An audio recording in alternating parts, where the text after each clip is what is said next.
I always advise those that lead praise to be naturally grateful, or to have something in their life that they can remember each time they go on stage to lead praise. Why? Because it's not just you singing.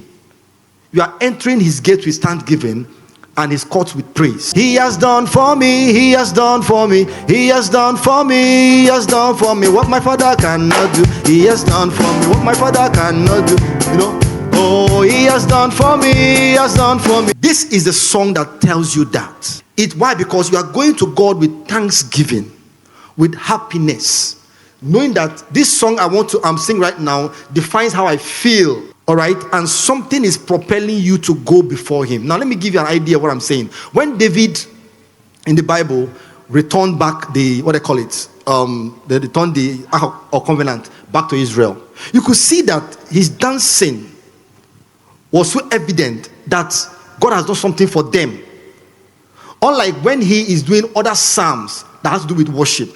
If you read the book of Psalms, you will see that there are certain times that is communicating, the tone of David in terms of what he's saying in the book of Psalm depicts that there is more of adoration, communion, than remembering God of what he has done and thanking him for it or praising him for it. So it's clear that praises come to appreciate God for what he has done or for what God does, and then worship come based on who God is to you. God bless you. That's what I'm going to. Not who God is to the church. Because most times we get this thing wrong as worship leaders. We focus on how God is to the church, and then our worship is shallow based on that. But if you focus on who God is to you, your worship will change.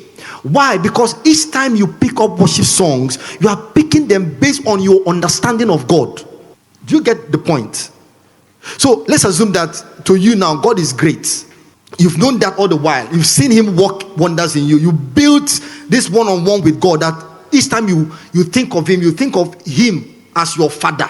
You don't think of him as the God of the church. No. You don't think of him as the God of your dad. My father's God. No. You are thinking of him as your God.